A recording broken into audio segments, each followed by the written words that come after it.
Just like marriage, winning elections has many stages.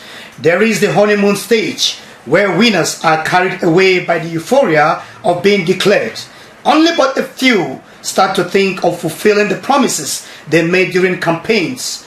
Then the reality stage, where you are faced with the practical challenges of leadership. Then disappointment sets in. You begin to explain to the people why you cannot fulfill your earlier promises and begin to ask for a second chance. In some cases, only a few people do reflect back, retrace their steps, and make adjustments. The moment has come. They will come, share the usual prohibitive and insultive packages to the futureless and directionless ones. And then the cycle continues. Good morning, Nigerians. Good morning, peace-loving people of Plateau State. Glad to be welcoming you to yet another fascinating episode of your number one dynamic socio-political breakfast tonic and conscience-splitting program on radio. It's Political Update coming to you live on Silverbird, Rhythm 93.7 FM here in the city of Jos. Today is the 17th day of March, the year 2026. And of course, we try our best to go across the length and breadth of our communities, the state, the nation, and even beyond the shores of the country to bring up issues that are trending, analyze them to the best of our abilities, then place the options on the table in order to allow you make your choice and informed decisions. My name is Pam Dunquist, and of course, the king of boys, Ambassador Bello Lukman, is already seated to take us down our destination of 12 noon with political analysis. Bello, good morning. And of course, we are counting some few days after today. We might be counting some few hours to the end of Ramadan, and we'll begin to say Barka de Sallah. I just remember with nostalgia, Pablo Quiz, when we said Ramadan Kareem, and that was the first day of Ramadan, and today is 28th day of Ramadan, and by tomorrow there will be a lookout for the moon, and once the moon is sighted, then Salah will definitely be on Thursday, and if the moon is not sighted, then Friday will be Salah, and that's just the end of Ramadan. And like one of the Imams said yesterday, that this is not just the end of your religious activities. This should be the beginning, because you need to consolidate on what you've been able to achieve in terms of restraint, in terms of even denying yourself some things that in the past you used to actually do. So can you also consolidate on what you've been able to gain restitutionally and be able to now have a reflection going forward to ensure that at least you're actually not going back to those things again. Good morning, Nigerians. Good morning, egalitarian passengers that listen to us out there with better breath. Special good morning, David Friday, and we'll go fine boy journalist. Good morning to you. All right, Bello, let me ask a question. What is Ramadan and what is Lent? If you are expected, or you were expected from the beginning to actually leave your bad ways, it's like taking yourself to the cleaners.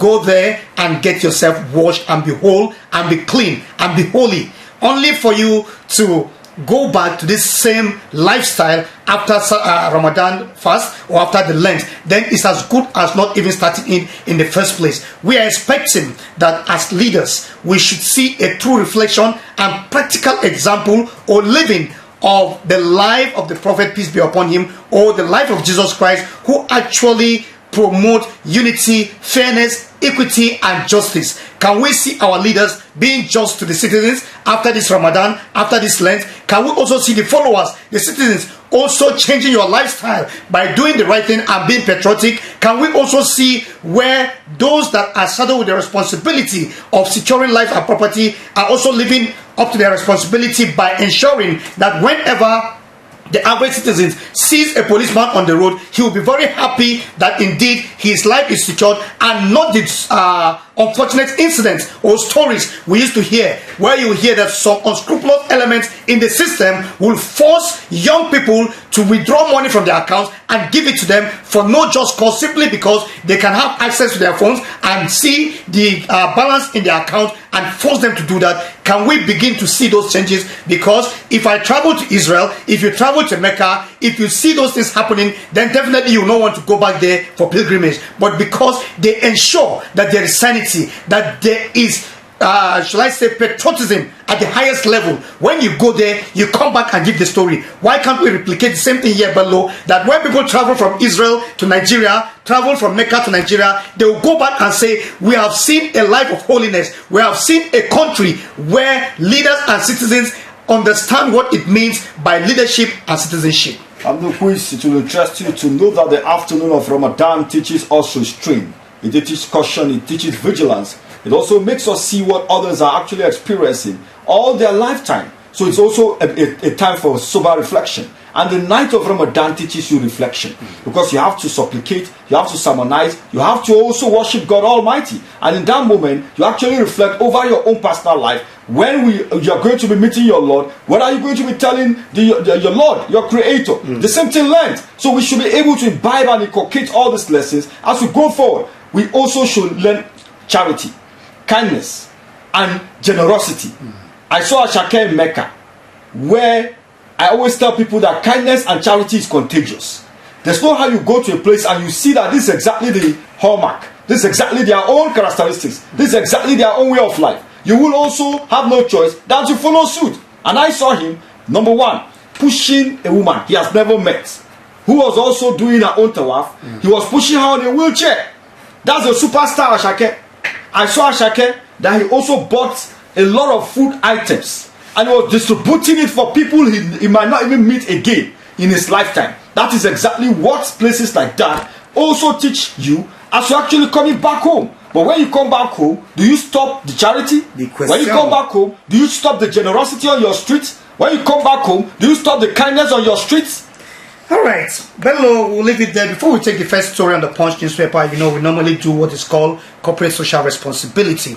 Somebody actually came this morning and reported that a brother of theirs by the name Atukum Matthias Namadi, 28 years old, actually left his room early in the morning on Sunday just to go behind the house, and that was the last time they saw him. That was on Sunday around 6 a.m. in the morning. The name of the village is Vutu in Kwampan local government area. And that he actually went to ease himself and they never saw him. He's average in height, 28 years old, and he is an operator of tractor, and he's a well-known person in that community. And he left his phone at home.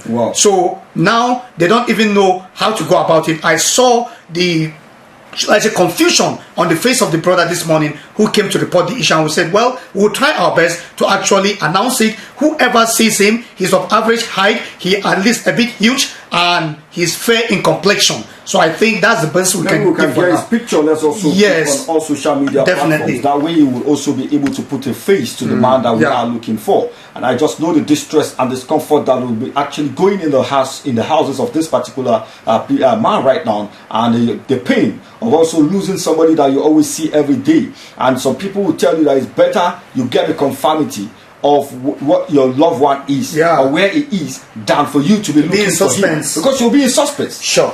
All right, in case you come across him, we'll just give one or two numbers for you to contact. 080-6363-8790. That is 080-6363-8790 or 081-6175-7158.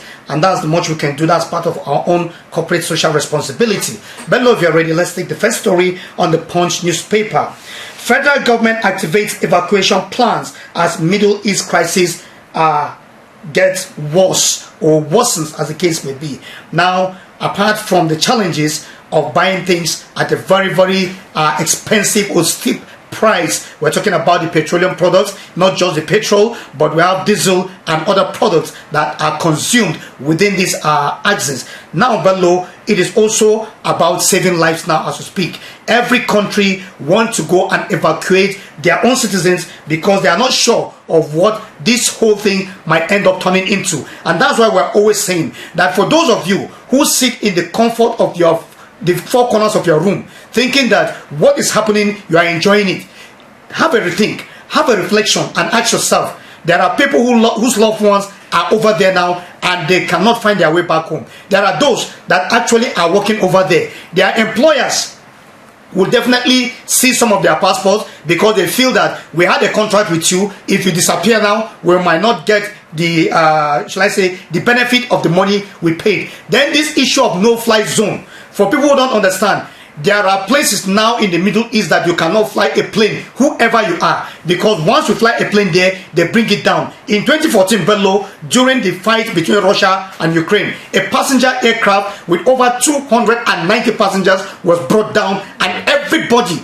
died in that plane. So it is a thing of great concern, and every citizen now is stranded over there that find themselves in the Middle East, and every nation is trying their best to see how they can bring them back. But then you must follow due process. You must be sure that where your plane is going to land is not a place that will further endanger the life of your citizens.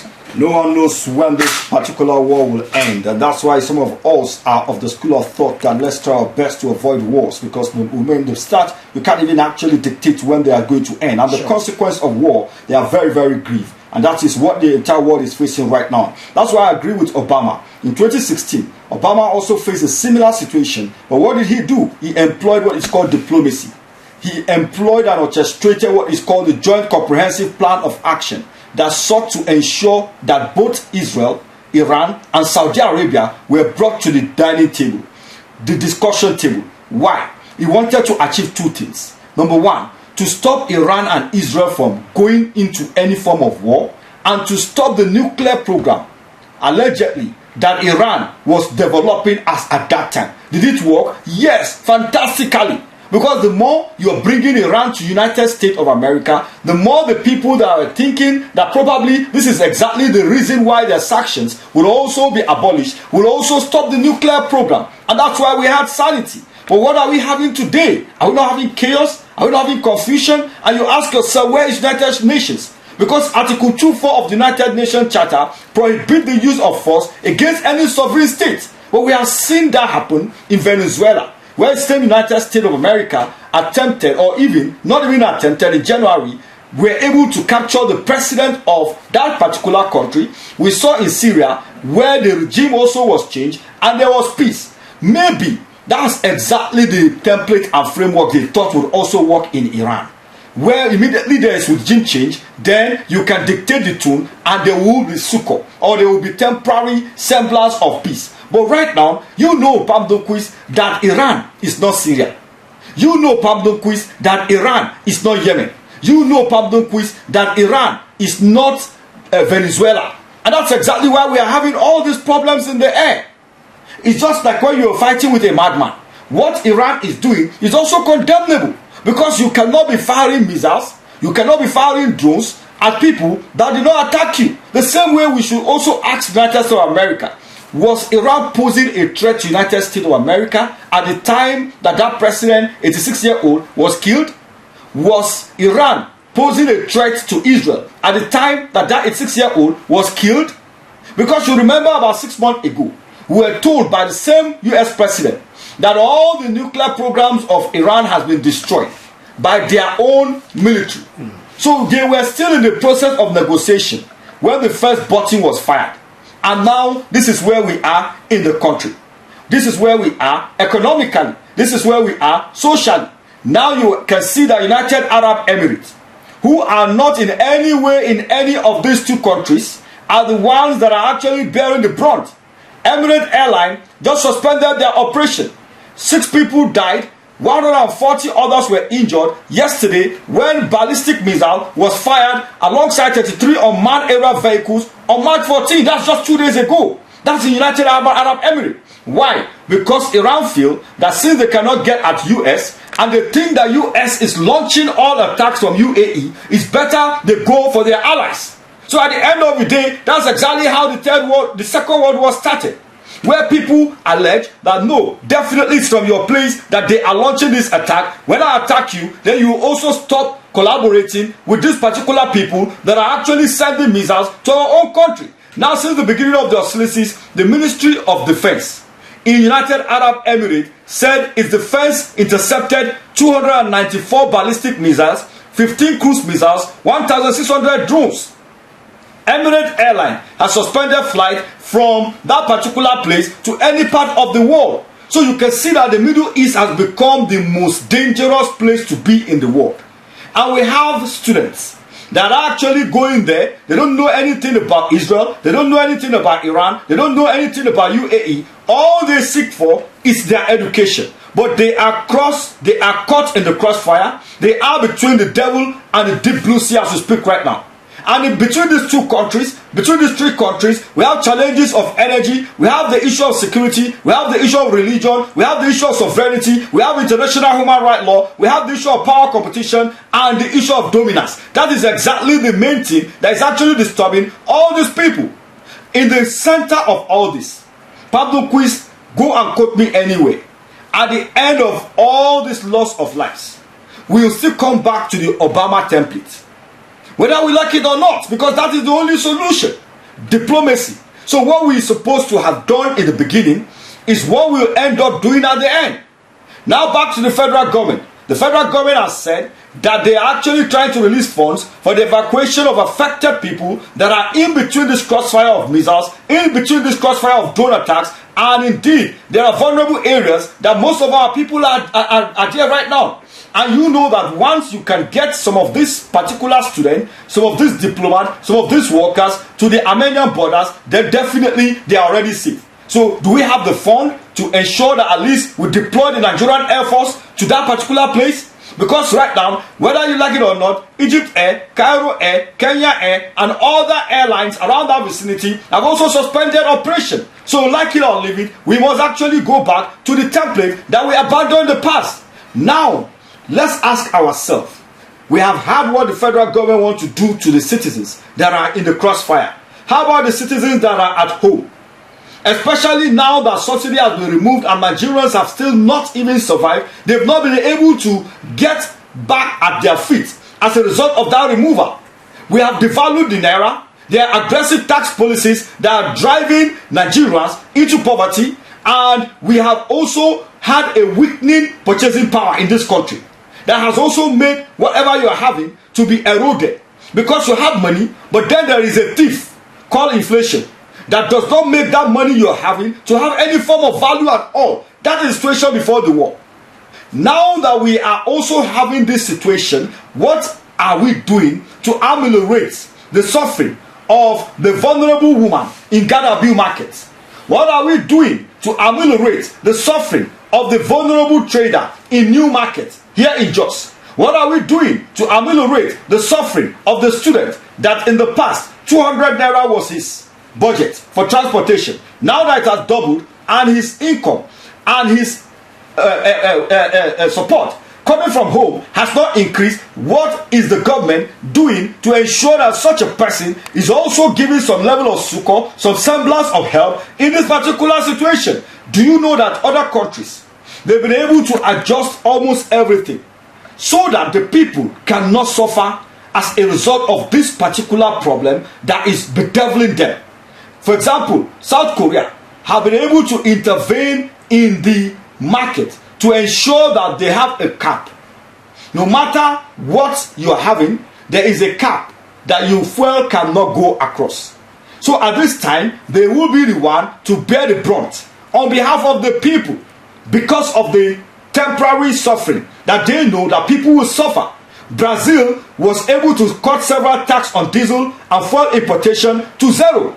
Why? Because they didn't want any excuse as to the reason why the price of petrol in their country will actually go up. United States of America also released crude from their foreign reserve, from their strategic reserve, to ensure that at least they also saturate and dominate the entire atmosphere, the entire economy with this petrol. Because the only reason why we're having this problem is scarcity. If we have a strategic reserve in our country, then what do we need to also increase the price for? But because we don't even have it in surplus, we must have no choice than to also listen to what the international system, the international market, as far as this particular product is concerned. The purchasing power of an average Nigerian is the lowest in Africa. I'm not talking of Europe. So that in itself is a very big challenge for us in this country. So how do we come out of this cul-de-sac? How do we come out of this quandary? How do we come out of this quagmire? Bello, you mentioned something, and I want to ask this question again, and I still want you to respond to it. Bello, how much have we invested in preparing or to ensure that we have more reserves whenever we find ourselves in a situation like this? Bello, we said it last month here, that during the COVID-19 era, that was a perfect opportunity for African countries to actually take advantage of the situation, because what COVID-19 was doing to countries like continents like Europe, Asia, America, North America, and South America, we didn't see 10% of it in the entire Africa. Yes. But yet, we did what is best described as copy and paste. Yes. Once the white man says like this, whether it's happening or not, Bello, me and you were there when they flag off the fumigation campaign here on the plateau. Just 200 meters. In the rain. In the rain. 200 meters from where it was flagged off, there was a heap of debris, exactly, almost the height of a building. That is even worse. That is worse than vulnerability to cholera and even other diseases around that vicinity. But then we saw people that actually were celebrating without looking at their principal in the eyes, just like now we are seeing Otom saying that my lieutenants actually were the ones that failed me because they would have challenged me. But who born you to look at the governor in the eyes and say, Your Excellency, there is debris over there, you are fired, and you lose your job? There is a big gap between policy design and implementation. Definitely some of the reforms that you see in the air will always be having what you call killer. How many times do we conduct what is called mock exercise to be able to test the efficacy of what we are about to bring out? How many times do we conduct pilot design? How many times do we collect data? Do we go for system improvement to be able to compare to the past and the present, so that we can know that indeed in terms of gradual scaling we are actually getting there as far as a policy we are trying to introduce is concerned? Let's pay some bills. We'll be right back. This is Political Update. Stay here. Of course, again and again, politicians use the same tactics. They will still come, they will still campaign, use the same formula, share what they used to share to you. Then it is your choice to either accept or to reject, if at all you have learned any lesson from 1999. And if anybody as an electorate has not learned anything from 1999, then you can never learn anything going forward. But then we have young people that are very inquisitive and they ask a lot of questions. What has changed from 1999 to date? What has changed from when you took over from this person to now, that you say we should give you a second chance, or that you are bringing somebody for us to vote for as a successor? Can we ask questions about what you have achieved and what you have not achieved? Hello, if you are ready, let's take the next story on the Punch newspaper. Bomb explosion hit Maiduguri after security forces repel insurgent attack. Let me take it again. Bomb explosion hit Maiduguri after security forces repel insurgent attack. Hello, I don't know, but I stand to be corrected. When are we going to hear that we have stopped repelling these people and we are going after them without waiting for them to actually come give us a bloody nose before we start going after them? Also, Bello, we have priorities, but what are our priorities? Our priorities, are they to secure the life and property of both the citizens, the security themselves, and even the elites, or it's for us to actually concentrate on securing our votes going into the next election? These are some of the questions we keep asking. Of all the billions of dollars that we have borrowed, how much of them have we actually invested in security? But no, I just did a little research and I come to realize that there are sophisticated, high-tech bomb detectors in the world that doesn't cost anything. There is one that is called IMS detector. It detects within 5 seconds to 8 seconds any explosive, and it costs nothing more than $20,000 to $40,000. How many $1,000 have we spent on politicians that never add any value to discovering what is actually the problem of Nigeria? But no, we have another one that is also LEPD A10. That one costs between $20,000 to $30,000, and detection rate is 99%, while the detection time is 5 seconds. Bello, it's extremely high in accuracy, fast and portable, good for field operations and checkpoints. Still depends on little trace sampling, need swab or particles. Then we have the quantum sniffer QSH 150 vapor plus particle detector. That one costs between $25,000 to $50,000. Effectiveness, detect both vapor and particles. Works without contact. It can sniff in the air. So what is it, why is it practically impossible for us to buy those things and ensure that we deploy them to the field, because these people, they don't just wake up one day and they just produce these bombs. They travel with the components or the materials they need to produce them, go into the community, take their time, produce them, and then the next thing will be counting dead bodies. But no, we don't want to hear that. We are going back to the old days where we'll begin to hear bomb blasts left, right, and center. If at all we say we have been giving them a bloody nose, then I find it difficult to comprehend why is it that these people are coming back to kill as many as we are counting this morning. 23 Nigerians had to lose their life between the Maiduguri Teaching Hospital and the Monday Market yesterday, and also the post office area. And it's very sad. 143 others, as we speak right now, are undergoing treatment in various hospitals. That means that the casualty might also increase, because there are those people that are actually at their knee jack as far as the casualty level is concerned. It's rather unfortunate, and I'm so happy that you were able to reel out some of these particular alternatives that we have to this fight. Because the moment you are not introducing technology, a pragmatic problem requires a pragmatic solution.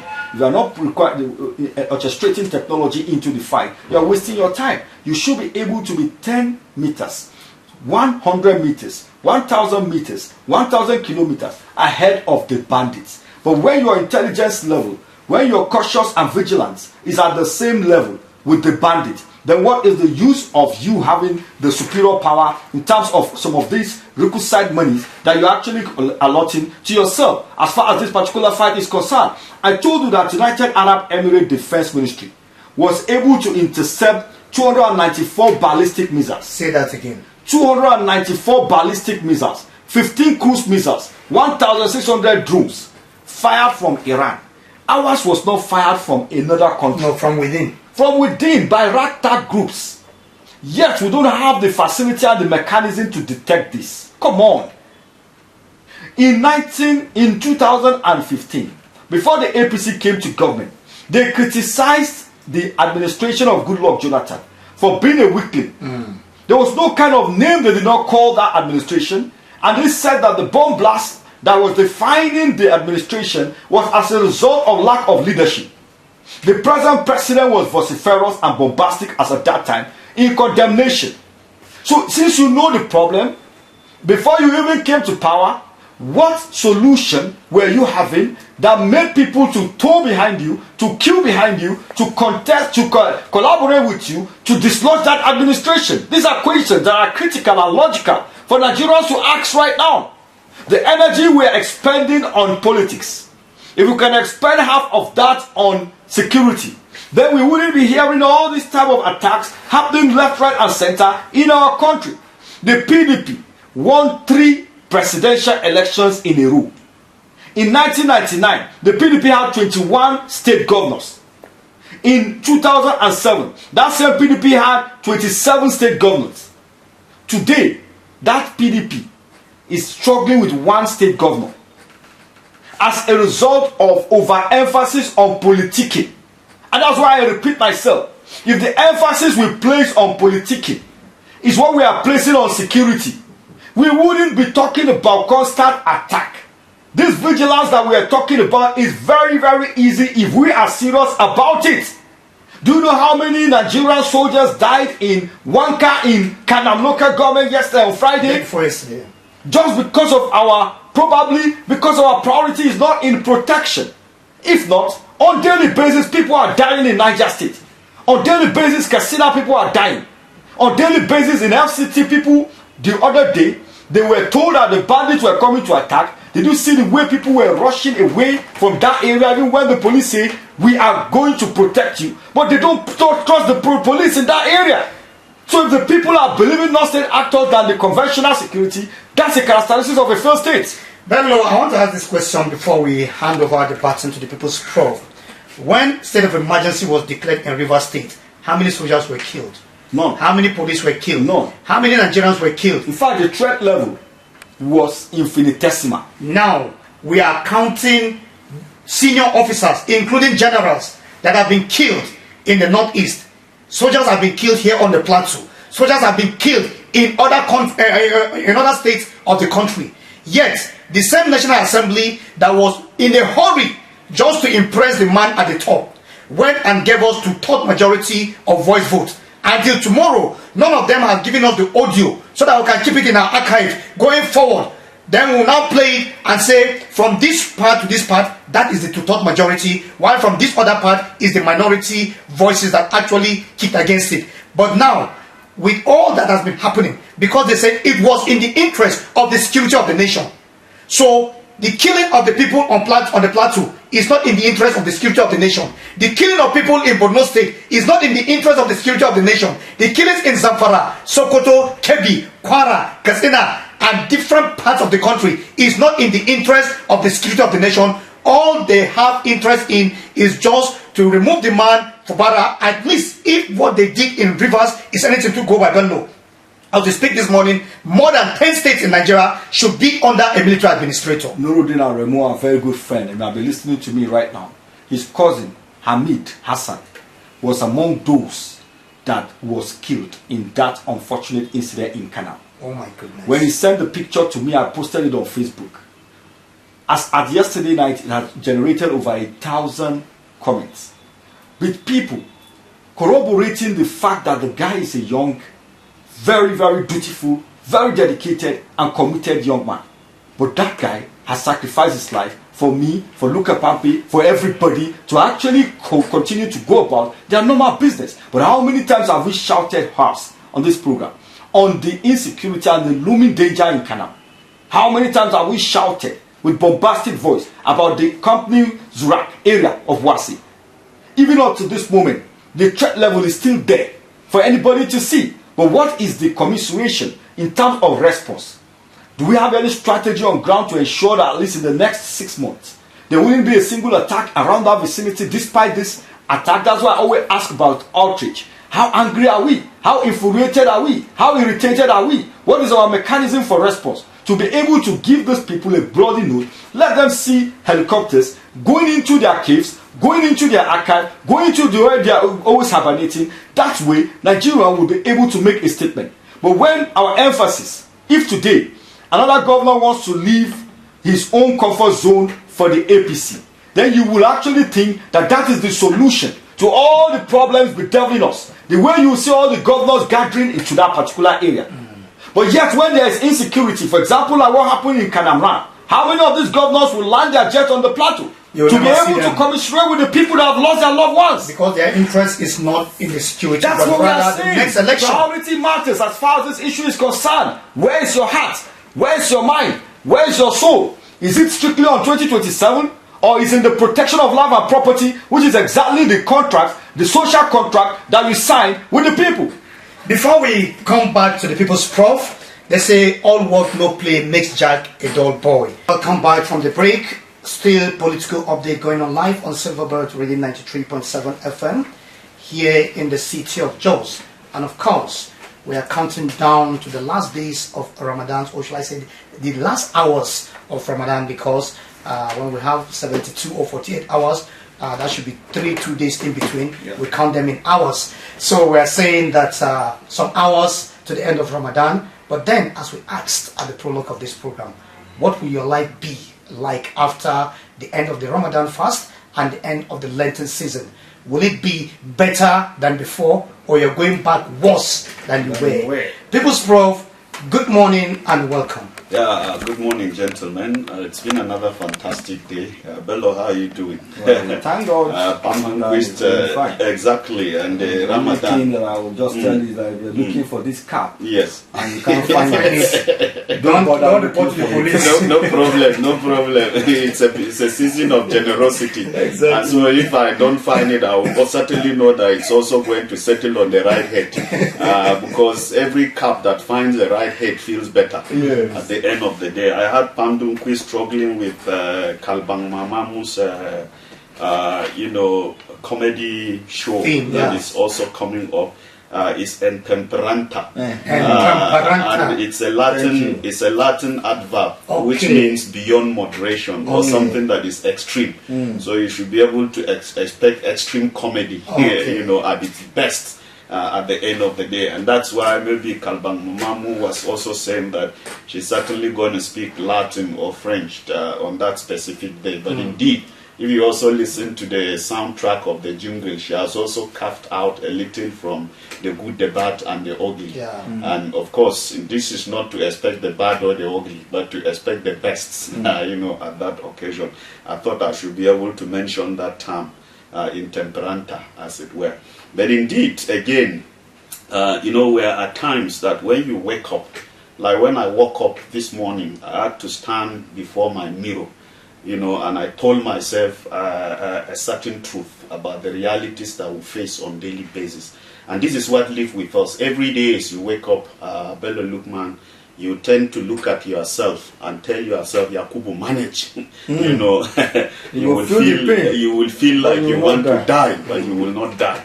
If it were, for example, Maman Kanjang in Holshe, and Ugo goes to her house this morning, you'll be able to say, tell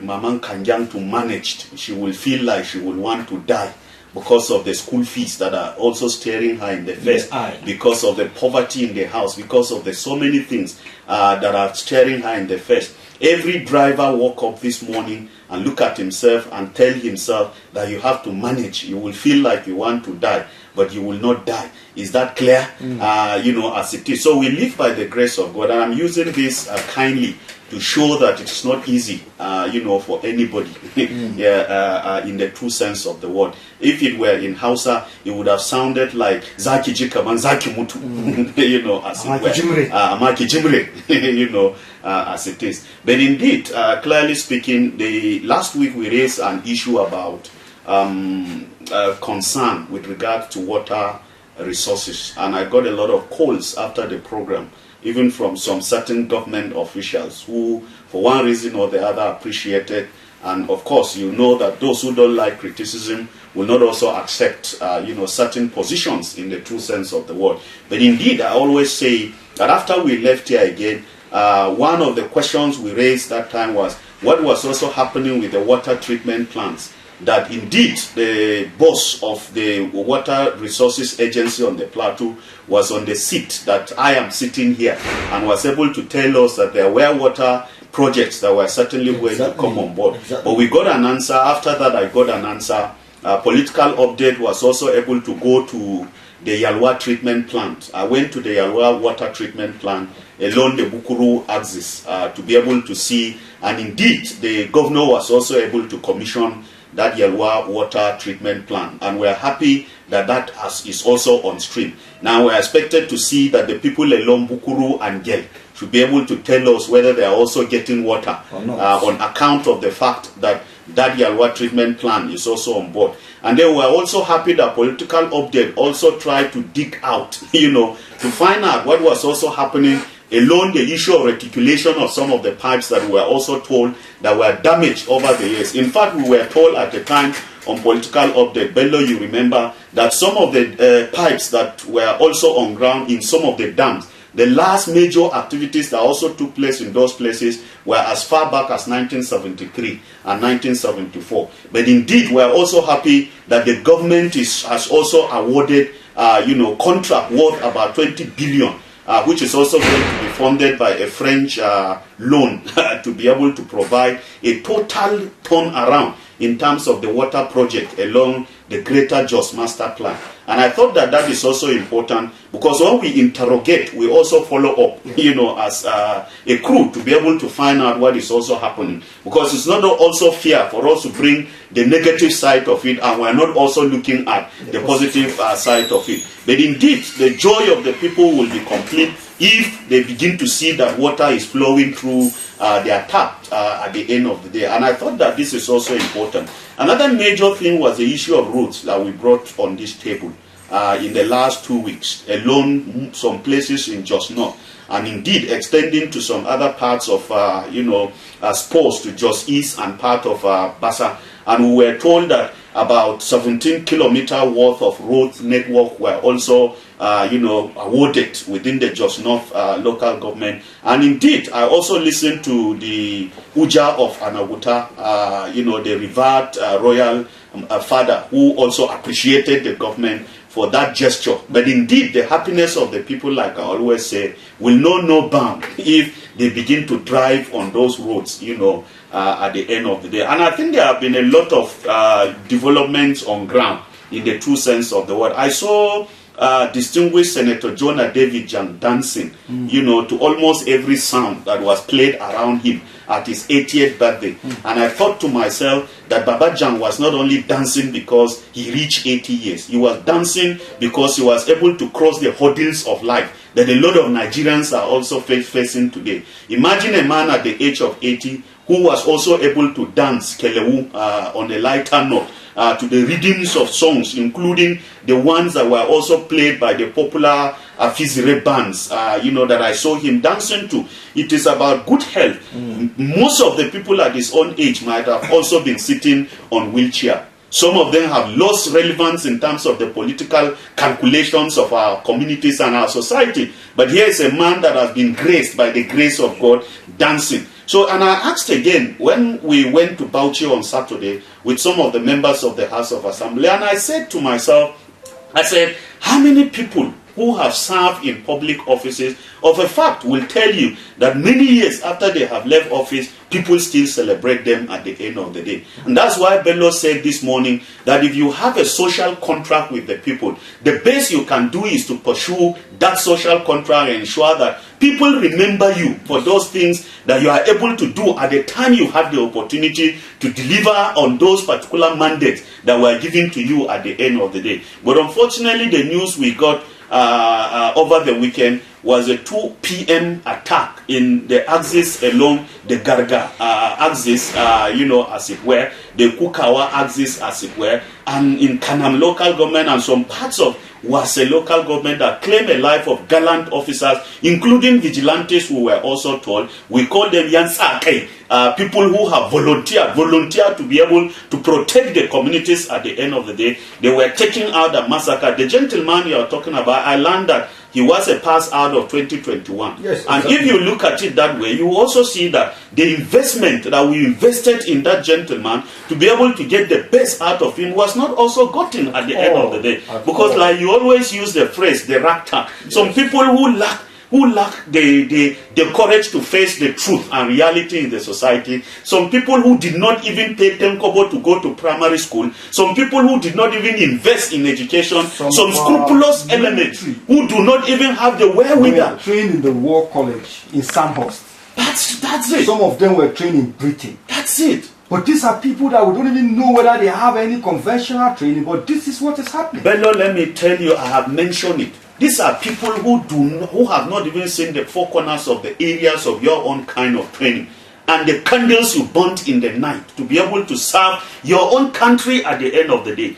I told you that I was a regular visitor at the Jaji College here in Zaria at the end of the day. I said something the other time. I said most of the visits, sometimes I sleep in that particular college, in that facility at the end of the day. But let me tell you that most of the times you will not see any of them sleeping, particularly the senior officers, because of the nature of training, in the true sense of the word. All through the night, they are studying. If you see the kind of map reading that these people are involved in, if you see the rigors of activities, go to Police Staff College here and see what these policemen go through in this college that we're talking about. Go to some of these institutes. Go to civil Nigerian Security and Civil Defense Corps here in Lamingo here, and see what those guys are going through. Go and ask some of them who are on duties in some of our police stations, and they will tell you the tears that come down their faces, running freely because they don't have nights to sleep. And then at the end of the day, on account of the misfit of certain political elements who have failed to ensure that there's a coordinated activities for these guys to deliver at the end of the day. These guys are posted in the war zone, like the case that some people were sacrificed in Russia because they were put on the most dangerous point of the war to be taken out by nihilist groups at the end of the day. I think we need to be serious in the true sense of the word. And I mentioned it. You remember that this platform has been on this Garga issue, this Kanam issue, this Wase issue. This is political update has been on this issue for a long period of time. But for how long can we continue to talk about some of these issues? Ndishe, who are friends from that particular axis, has been on this particular matter for a very long period of time. How many media? Some of these are guys in the media that are also reporting what is also going on in that particular place. Kudos to some of you, kudos to some of us who are also talking about these issues. But when are we going to see the end to that particular thing? When are we going to have the snake head on the plate for us to celebrate that the snake is truly dead at the end of the day? I think talk is cheap. We must stop all these rhetorics of talking, because this is not what is going to help us at the end of the day. People's Problem, let's still remain on this issue, because without security, definitely none of us will even be in the studio this morning, let alone be talking to Nigerians that are eager to listen and also make their contribution to ensure that the state and the nation is good and better and develop to grow to a better position and even write its name on the international stage. People's Prof, sometime in 2024, the Nigerian Army Day was celebrated here in 3D. And I remember we were seated here, the three of us, and we saw where 2 helicopters were commissioned, fighter helicopters. And we saw where people were clapping and celebrating and jubilating when they saw troopers jumping from the helicopter with parachutes. And we said something that yes, we have seen the celebration, but the main place where we need to see these people landing is somewhere in Canaan, because that was almost a year or 2 years when this thing happened in that axis. And we said it's not enough. Go to the jungles, go to the mountains, go to those caves where they call them uncommon spaces or no-go area. Go and prove your worth there. People's Prof, during the administration of President Muhammadu Buhari of blessed memory, we were able to secure 12 Tucano fighter jets. And I remember very well, they were called the game changers. They cost between $400 to $590 million. People's Prof, today we have lost count of how many civilians have been killed in the Northeast, in other states of the country, no thanks to the activities of non-state actors. We have lost count of people that have been killed here on the plateau, no thanks to the activities of non-state actors. So where are those helicopters? Where are those Tucano jets? I stand to be corrected. Somebody should call us from Kanam and said, when this attack happened, when this ambush happened, they saw helicopters hovering around that area, so that we will know that indeed we did our best, but it wasn't good enough. Who is born of a woman not to enjoy the milk of kindness, of peace in society, like Nigeria? Who is born of a woman? Who is not born of a woman not to desire the benefits of peace in the true sense of the word? And let me say this, Famdun Quiz. The characteristic of a very good example of a bad businessman who has invested 240 million naira in business. The major characteristics of this good example of a bad businessman is one whom, if he loses 50,000 out of these 240 million, will say, well, there is no problem. It's an infinitesimal. It is irrelevant for me to worry about, because I still have 249 and something million. Okay, I mean, I still have 239 million.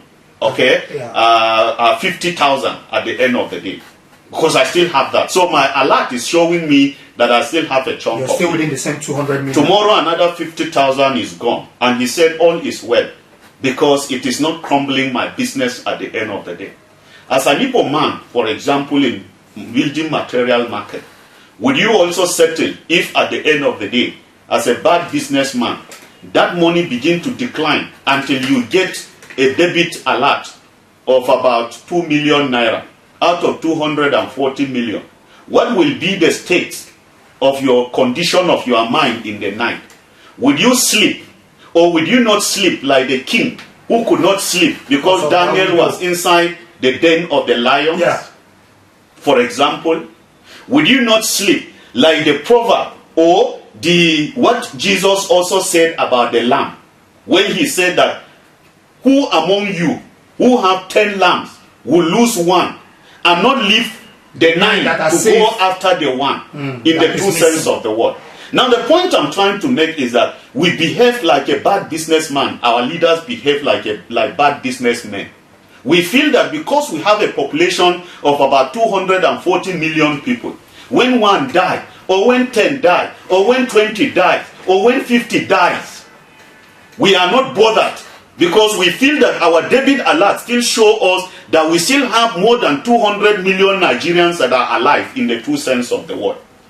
Would you not be worried if it gets to a particular point, when the point of running, you can no more run, that it's also facing you and staring you in the face in your very doorstep in the true sense of the word? Because this is the way we are behaving today. That we feel that because the people in those communities do not also matter, and they are just a small number of people, and so we feel that it's easier for us to focus on the bigger picture than the smaller picture in the true sense of the word. But no, here we are dealing with human life in the true sense of the word. Brother Lukman, let me ask this question. Why are we very fluent with bad English? Did you hear what I said? Why are we very fluent with bad English? Have you met somebody who is very fluent with bad English? The person is very fluent, but his English is terrible. Okay, he will tell you, good morning, gentlemen, or I am coming today so that I can... That is very fluent with bad English. This is just the way we go. We come out and tell people that all is well. The Tucano you are talking about is one of those examples. Let me also take you to a very smaller unit of the conversation. Yes. Do you know that we have an Air Force base around the Kerang axis? We call it the Kerang Air Force Base in the true sense of the word. Sure. Do you know that we have that base there? Yeah. Air Force. Yeah. Do you know why that Air Force was created? Why the Governor Lalong administration at that time lobbied for that particular facility? It was expected to be a first response structure in terms of attacks in some of those communities. Do you know why the Lalong administration at that time went all out to go and ensure that around the Gindin Apati axis, that there is also a mobile police barrack along that axis, in the true sense of the word? What is happening to all those facilities? I don't even want to take us to Maiduguri. I don't want to take us to Kaduna, to some of those artillery units of the Nigerian army, or even here at the 3D in the true sense of the word. I don't even want to take us as far as that. I want to talk about the places where people have submitted their land for government to establish those protective units in those particular areas in the true sense of the word. The member representing Panshin Kanche Kanam at the time lobbied that, look, one of the solutions to this is to move in a barrack in those particular areas, as it were. Has that also been achieved at the end of the day? That we now allow vigilantes, that we have refused to even create state police to absorb these vigilantes, or what we call them, the hunters or volunteers, into the state police in the true sense of the word. We are still dilly-dallying over the issue.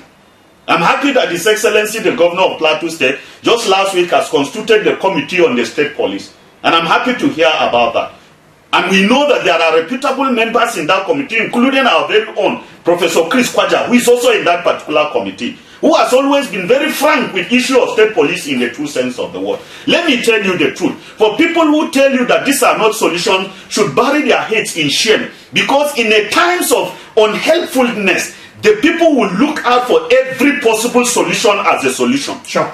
They say a man who is drowning can hold on to a straw, even inside the water, in the true sense of the word. And they said also that what pursues a rat to the fire is more dangerous than the fire itself. How many people are we seeing them running into the catastrophic areas of disruption? In the true sense of the word. Farmer Bago came out, the governor of Niger State, yesterday and told those who care to listen that he has over 500,000 IDPs in his state. The reports from the NDS, for example, the Nigerian Statistical Institute that is established to provide reliable and valid data to Nigerians, came out and told us that there are over 500 internally displaced persons in Benue State alone. 500,000, half a million. Now, if you put Niger and Benue, you are talking about 1 million, and you are talking about 3.7 million internally displaced persons in Nigeria today. What about Zamfara, Kebbi? 3.7 million. 3.7. And you know how bad we are with data. There are a lot of them who are squatting with their relation because of the shame of going to IDP centers in the true sense of the word. Let me even add to what you are saying. Last week, I returned from work and I was just marching down to my house and I saw a woman, two of them rather, they were discussing. And it's like she has accepted faith because she wasn't saying it with some kind of grief. It's like it has become a normal thing. What do you call IDPs in Hausa? They are IDPs that she came here, now they go to Hijrani and then they go Maiduguri. And I was asking myself, imagine this woman, she has accepted the faith that it has become a normal thing. Now she's here, she's very comfortable. What happens over there, she only prays for people over there. So it's like becoming a normal thing. People accepting that the more we die, the more we just accept that nobody cares about us, let's face life. Bello, you mentioned something significant last week. We thought that the elimination of Buji Foy, the former Commissioner of Religious Affairs in Borno State, was going to be the last of it in the true sense of the word. The man was eliminated in 2009 in a detention facility, as it were.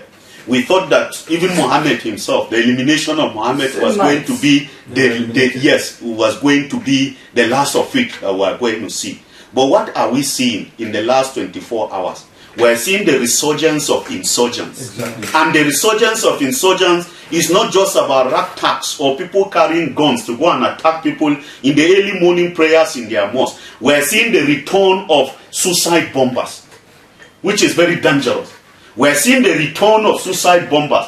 And it's not only in Malamfatori, it is not only in Faskari, for example. It is not only in Molai. It is not only in the Mandara Mountains, as it were, but right inside Maiduguri, the popular Monday market in Maiduguri. For those of us who have been to Borno State, those of you who school in University of Maiduguri, you know some of these places are very busy. In fact, one of the points where the bomb exploded, we were told is just 2, 3, 4, 5, 10 meters, allegedly from a military checkpoint. And even the University Teaching Hospital. Even the University Teaching Hospital. I am even particular about the checkpoint now. It means that somewhere, we were so reluctant and felt that, look, because we have defeated the nihilist suicide bomber, we don't need to worry about, and I will advise a lot of people on the plateau, that we need to wear our gown of vigilance again. Including the security. The gown of vigilance on the plateau must return. And I'm using the word must return in the true sense of the word. Where we used to check people, where in churches we used to ensure that we search people's vehicles are parked far away from the churches, we need to go back to that. Because this is the signal that we're already seeing. The early warning signs are very clear to us, in the true sense of the word. Our market people also need to open their eyes and look at who goes where, so that the repeat of the unfortunate situation, God forbid that we go back to those dark days. But if it has entered Maiduguri now, it means that we should not see it as a problem of Maiduguri alone. We must pay attention here, right down to Nyanya, right down to our motor parks. Our National Union of Road Transport Workers will need to hold meetings this morning or latest tomorrow and review their security strategies in their motor parks. You may see it as a joke, but this is the reality. Our church leaders, our pastors, our imams in our mosques need to review, the committees need to review our security architecture in our churches and in our mosques. Latest this weekend, we need to look at that. Because it is what it is showing. If you have laid down your guards because you feel that these things are over, then you might be also joking. But what are we seeing? Today, Mr. President is in the United Kingdom on a state visit. A special state visit, they call it. They say he's the only first president in the history of Nigeria since 1989, when IBB was invited as a military head of state to the Queen's Palace, okay, for a state visit, that this is the first time we're having an elected president, 37 years after that took place, appearing, going to United Kingdom for a state visit, okay, to King Charles and his queen, at the end of the day. And they are telling us that this visit is going to be fantastic. Yes, the visit is going to be fantastic, but the president is going with 9 ministers. The president is moving with the Senate president and some other key government officials. On that particular trip is a national security advisor, Nuhu Ribadu. On that particular trip is a minister of digital economy. Bosun is on that particular trip. On that trip, it may interest you to know that the Honorable Minister of Defense is also on that trip. The Honorable Minister of Defense is also on that trip. The NIA, DG NIA is also on that particular trip. Do you also know that the Minister of Culture and Creative Arts, Musawa, is also on that particular trip? Do you also know the Minister of Foreign Affairs, State, is also, Mrs. Ojukwu is also on that particular trip? Do you also know that there are ministers on that particular trip, like Alake Dele of the solid mineral sector, that is also on that particular trip? Do you know that Godswill Obot, okay, distinguished Senator Godswill Obot, okay, Akpabio, the Senate President, is also on that trip? Do you know that they are going to meet with Sir Keir Starmer at the number 10 Downing Street to interact?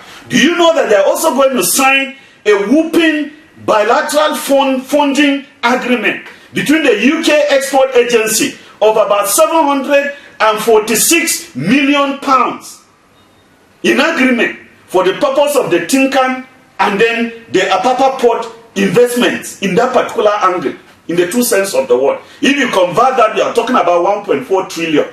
If the exchange rate is about £2,000, you know, in the true sense of the word.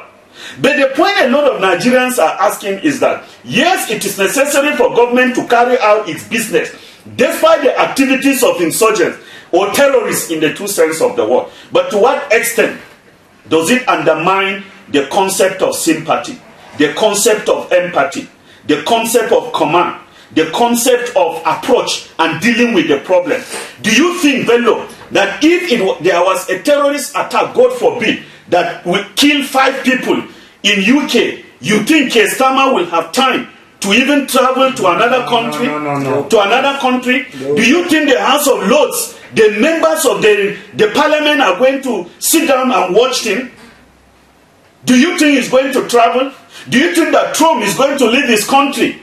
If there is a terrorist attack in California, and God forbid, that will kill about 14 people or more, or the number that Bello has mentioned, where about 146 have been seriously injured in Maiduguri alone, while 23 confirmed dead. Do you think they are going to travel? And what are we going to be doing first? The royal family is going to take Mr. President and the First Lady, our beautiful First Lady, Senator Remy, to show them some of the collections of their artifacts from history, that most of them were taken from Africa. They are going to show them, including Nigeria, including perhaps allegedly Benin Kingdom. Yeah. They are going to show them the display of those what we took away from you. They are going to show them, and we are going to laugh over it. And we'll come back and make it headlines. I told you that the Minister of Culture is there, so you can understand what we're talking about. People's Prof, to add to this, based on statistics, as you rightly said, MDS is an agency of government who are saddled with the responsibility of giving accurate data. Yes. According to some reports, not fully verified, but they said between 2023 and 2024, a total of 614,937 Nigerians were killed in one form of violence or the other, from banditry, kidnapping, insurgency, and communal clashes. I don't want to know about number of Nigerians killed. I want to know about the number of insurgents killed. Okay. It will be disservice for us to talk about the pains of Nigerians by distributing salt on the wounds of the injured. It will be painful for us to do so.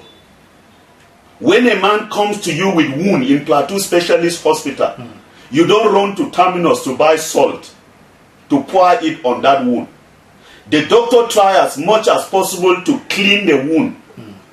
The doctor tries as much as possible to touch the forehead of the patient and tell the patient that you will be fine. This is what I want to hear. We want to know that when you were able to secure the release of certain number of people in the hands of bandits, how many bandits paid for that particular activity in the true sense of the word? How many of them? There's an unconfirmed video on social media going around now, where a lady is crying and saying that, please, my husband is a bandit. Temper justice with mercy if he is in the hands of the security. I don't want you to hurt him. Let the law take its course. Send him to prison. And if that is true, then ask yourself the question, what about the people who take selfies and post them on this social media? The report Political update got recently is the fact that a foreign news media has said that, look, they are frowning at the way that TikTok and Meta is also not protecting privacy and other issues concerning a lot of people that are users on those particular platforms. And a lot of us are asking questions. Is it difficult for us to trace these individuals, for example? So for me, it is not about statistics. Whether it is one person, he's a human being, and we must go all out. I mentioned this deliberately. If you are a Christian, then this morning you should go into a sober reflection. When Jesus said that, how many of you will lose 1 out of 10 and not secure the 9 and go after the 1? It is not just about salvation. It is about the deliverance of the people who are in captivity. It is about the deliverance of people who are in the hands of kidnappers. It is about the deliverance of Nigerians in poverty. It is about the deliverance of Nigerians who are going through painful inconsistency and poor performance of governance today in Nigeria. Bello mentioned something, and I think it's also very important that I reiterate it. Have we been abandoned to our fate in Nigeria today? We say that the Strait of Hormuz is a problem where about 20% of the total global oil passes through. And because it is in trouble today, the rest of us are also suffering. A man drinks water in the forest and his children urinate in the house, means that there is something wrong. A tree falls in the forest and kills a man in the city. That means there is a problem somewhere. The problem is somewhere, but Nigerians are suffering like other global citizens. But have we been abandoned to our fate? What are we doing? And I want to mention it quickly. On the plateau here, I remember there was a time under the Governor Lalong administration when we faced nearly a similar situation, including fuel scarcity. The then secretary to the government of the state, Professor Danladi Atu, wrote a press release. I still have that press release, if I'm not mistaken, that said all filling stations, government will go out on its own part because it cared about the population of Plateau State to ensure that people who do not extort people, take advantage of that situation to cause untold hardship on the people of Plateau State. How many filling stations are selling to you today on the plateau on the basis of the naira value that you pay them at the pump price? In the true sense of the word. Who is checking the way people are shortchanged in Kwanpan? Who is checking the way people are shortchanged in Mikan? Who is checking the way that filling stations, even in Jos, some of them allegedly, I have bought fuel in some places. I have bought it in gallons to measure it and see. And I will tell you that start calling names on this platform. It doesn't matter whose ox is God. That we have also been shortchanged in this filling station. If I'm paying 1,300 to get 1 liter of fuel, can I get it exactly the way it is? People's Prof, I remember very well there was a time that we were coming back from an office at Murtala Mohammed. Exactly. Myself, you, and exactly.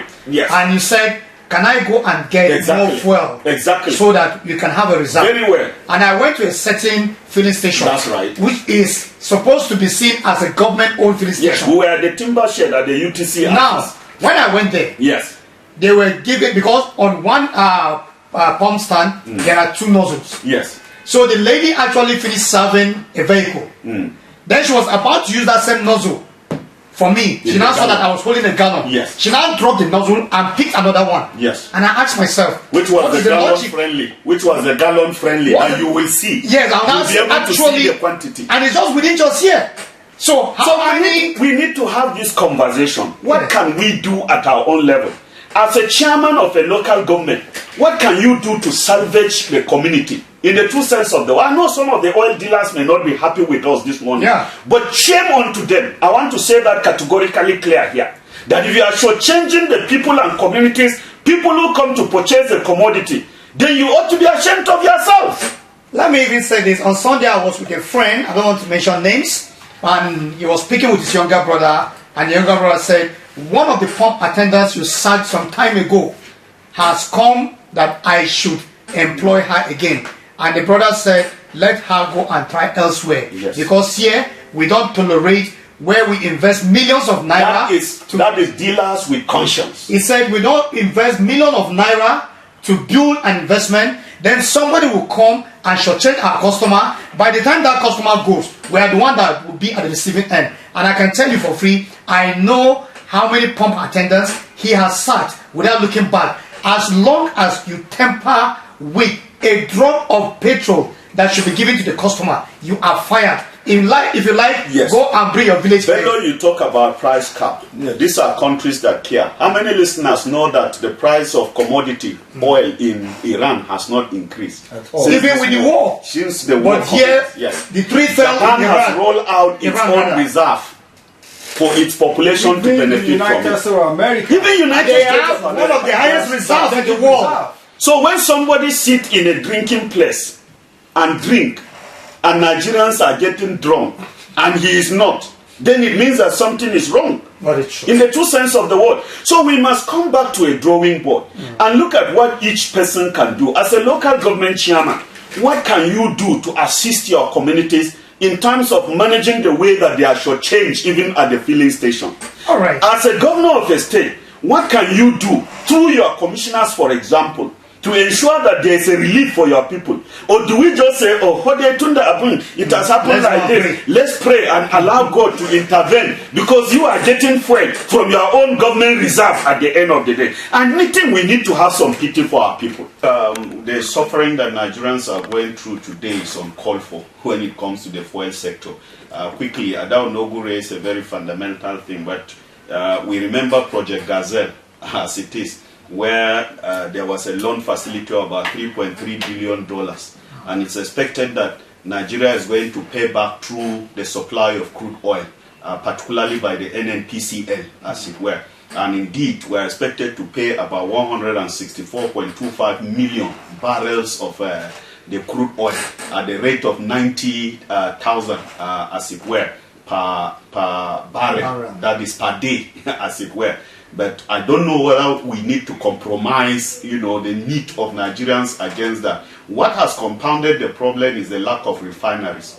Then again, even with the over 1 million barrels that we produce, we are not also able to meet the Dangote's demand for him to be able to refine and resell as far as these terrible times are concerned. But I think on a good day, we should also be able to look at the nitty-gritties of this. But like I always say, despite the war, it has compounded the issue, yes, but a lot of Nigerian leaders, those professionals in the sector, may not also tell you the truth, because quite a number of them allegedly are reaping, from the benefits of what is happening at the moment. It shouldn't be as difficult and intense as it is at this particular point in time. If we really look at the downsides of the agreement in the true sense of the word, the $3.3 billion for the Project Gazelle is not to kill Nigerians in the true sense of the word. So I think, clearly speaking, there are a lot of takeaways that we can put on the table. But we must start with areas where we can relieve the people of the pain that they are also going through at the end of the day, so that it doesn't result to, okay, since it's a global thing, let it be. We are behaving like a banker who has stolen money from the bank and would want a fire disaster to happen to that particular bank, so that he can cover up for his act of fraud.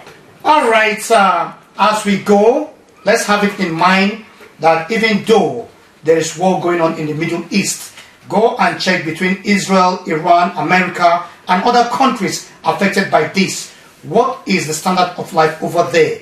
And we that are thousands of kilometers away from these countries, we are the ones suffering. So if those that are in the middle of all this, life is still better for them, then ask yourself the question, what kind of leaders do you need or do you deserve going into 2027. Bello has to wrap up. Let's continue to preach peace. Without peace, there can never be harmony or understanding in the society. Good morning. Do have yourselves a lovely day. On behalf of every other person that made this program a huge success, Ugo, our cameraman, thank you so very much. And David Friday, who has always been on the console, we appreciate you. My name is Pam Dunquist. Keep listening to this station. That's the only station authorized to make you happy.